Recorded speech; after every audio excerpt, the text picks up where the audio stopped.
sinarnya hingga dia bersinar lagi.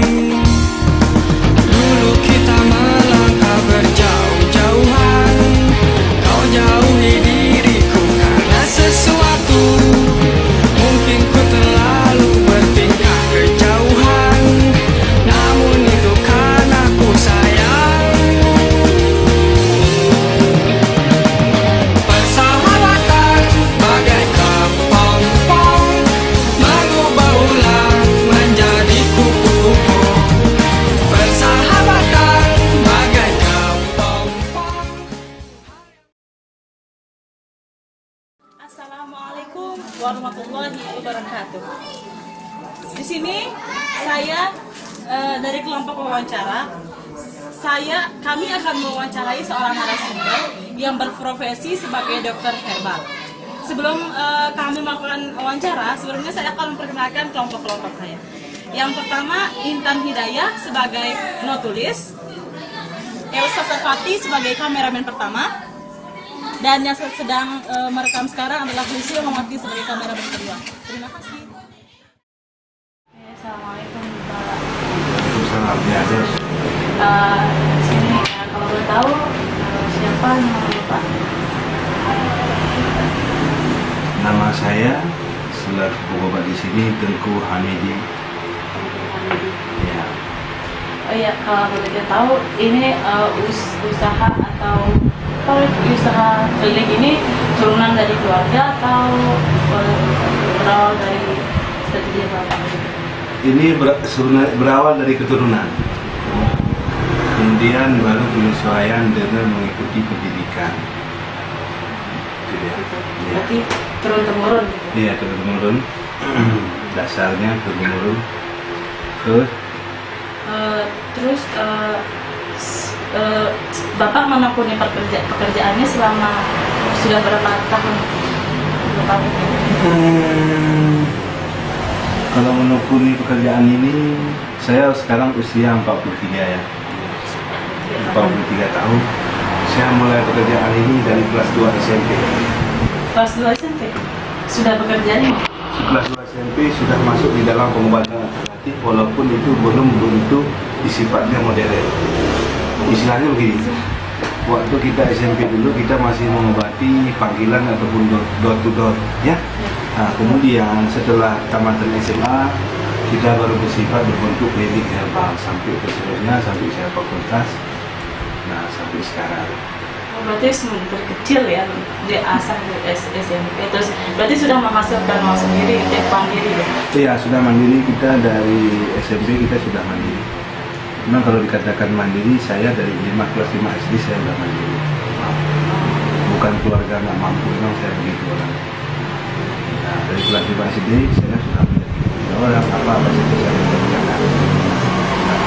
Nah, kita dari SMP saya sudah membiayai pendidikan sendiri. Ya, orang tua sih ada, enggak ada. Satu kali saya sudah sayang. Mungkin di antara sekian orang di daerah saya mungkin saya berpikiran demikian rupa ya. Terus titik persoalannya kalau pengobatan dari SMP seperti yang diuraikan tadi. Ya. Nah, terus apa lagi? Kalau boleh kami tahu, kenapa Bapak itu lebih memilih pengobatan herbal, kenapa tidak yang medis atau les yang Nah, begini. Ya katakanlah begini. Ini istilahnya kembali ke sejarah saya awal dulu ya. Iya. Ya, begini. Saya pernah mencoba. Masa itu namanya SPK. Siapa? Nah, masa itu pendidikan namanya kan SPK sebelum SMA ya. Saya pernah mencoba di SPK dulu. Saya lewat di SPK. Dan saya mengikuti pendidikannya, ikut tes segala macam, saya sudah lewat di SPK. Namun pihak orang tua karena begitu jauh, dia tidak mengizinkan.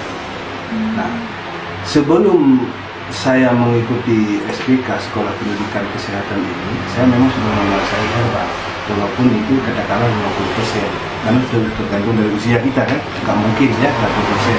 Nah, jadi kemudian saya melanjutkan pendidikan di SMA. pemeriksaan sambil mengganti Desna, saya tetap menghubungi obat. Kemudian saya tetap dan bola. Kebetulan nenek saya dulu dia seorang pengobat, seorang pembuat candu namanya. Jadi kita diajari, saya mempelajari obat ini mulai kalau di Aceh itu disebut dengan kitab Tajul Muluk. Kitab Tajul Muluk. Ya, itu orang Lombok tahu. Kitab Tajul Muluk yang pernah digunting oleh orang Cina, tengahnya digunting. Digunting? Iya, dibawa ke negeri Cina. Oh, berarti istilahnya Dicuri. dalam kasarnya dicuri. Iya, pernah dicuri. Tajul Muluk ini hasil daripada buatan orang Aceh. Orang Aceh ini kan yang mendominasi di sana orang Arab. Iya, Ya, Arab, Cina, India, Pakistan, ya, Eropa. Dan kemudian dari kitab-kitab itu saya coba pelajari dan ada kitab-kitab lain. Nah, kemudian ada juga yang sejarah Indonesia, mulai sejarah Indonesia biasa sampai pengenalan tentang obat-obat herbal, mulai dari dasar. Dan kemudian setelah saya dewasa, kemudian saya merantau sampai ke Singapura, Malaysia. Saya bergaul dengan orang Cina, ya kan? Nah, kemudian bergaul dengan orang Hong Kong, pelajari akupuntur segala macam, kembali ke Indonesia, kemudian saya ikuti pelataran di IPHI, Patri, macam-macam lah, akupuntur, kupensor, ya kan? Nah, kemudian tentang obat, tentang kerajaan. Jadi sertifikat saya yang terakhir, Rojah Treatment Center, ini berada di Malang. Itu yang terakhir kemarin, Malang tanggal 20 April 2011. Ini yang paling terakhir. Kalau yang ini Bekam, ini Bekam, ini Abi Bekam. Kalau ini yang paling terakhir. Piagam yang terakhir, penghargaan yang terakhir. Di sini akupunktur adalah cara untuk terapi seseorang, misalnya ada mati, asam urat, pegal, kemudian sama meracik obat herbal, sama pengenalan obat dan tumbuhan, mengolahnya semuanya. Walaupun saya sudah dapat dasar, karena setiap dari sini kita mempunyai obat yang taraf internasional yang dikemas dalam bentuk kapsul, dia berbentuk resep. Nah, berbentuk resep. Karena kalau resep ini, yang ini di sini kita punya rahasia obat, ya, rahasia obat, kita punya rahasia obat. Nah, kemudian dalam susunan, misalnya obat kanker, maaf ya. Ya. Nah, di sini yang pernah saya uraikan tuh ya, contohnya, misalnya seperti asam urat, jenis apa aja, maaf saya nggak sebut. Itu ada sampai 5 jenis tumbuhan yang kita kapsulkan. 5 jenis tumbuhan, satu jenis kapsul. Jadi 5 kapsul, 5 jenis kapsul. Dalam 5 jenis kapsul ada yang dimakan 3x2, 3x1, 3x2, 3x1. Setidaknya sekali konsumsi 5 ataupun 6 butir. Jadi beda dengan obat medis. Jadi sebelum pasien ini mengkonsumsi obat dari kita, pasien harus pengenalan dengan kita tanya penyakit apa dia kan, karena kita bukan sifat paranormal. Iya. Ya, kita tensi, ya, harus kita memakai tensi. Kalau tensi kita punya yang di OGM, medis, berbasis herbal. Nah, kita kuasai tensi. Nah, kemudian kita lihat dia apa dia darah rendah dan penyakit apa aja. Ada jalur pemeriksaan penyakit juga melalui titik akupuntur. Ada juga jalur pemeriksaan melalui tekanan tensinya. Ada juga yang berbentuk kulit segala macam, mata, sekitarnya, mata kulit itu balik, dan kemudian pada sifat penyakitnya. Contohnya penyakit, maaf ya, penyakit kanker payudara. Penyakit kanker payudara pasti dia benjolan ataupun dia luka. Nah, jadi kita sudah pernah sembuhkan penyakit kanker payudara. Yang ini, kalau istrinya saya nggak tahu namanya. Kalau suaminya Lalu Pandi, ya, orang Bernis. Oh, Selong. Ya, Bernis Selong. Stadium 4 kalau orang Bernis. Berarti sangat parah sekali ya, Stadium 4 ini sudah parah sekali. Dia berada di posisi kanan, sudah luka waktu kemarin ditutup sama daun sirih, ya, sudah luka. Ya, ukuran inilah, ya, ukuran ini luka biasanya itu. Kemudian yang sekarang kita tangani alangkah lebih bagusnya kalau penyakit dalam orang masuk ke bagian radiologi, dicek dulu ataupun di ronsen. Ini disebut dengan penyakit TBC. Nah, TBC ini dia punya gambarnya. Nah, jadi dalam proses pengobatan ini sudah sembuh 75%. Dia sudah berobat di obat medis di rumah sakit umum selama 6 bulan.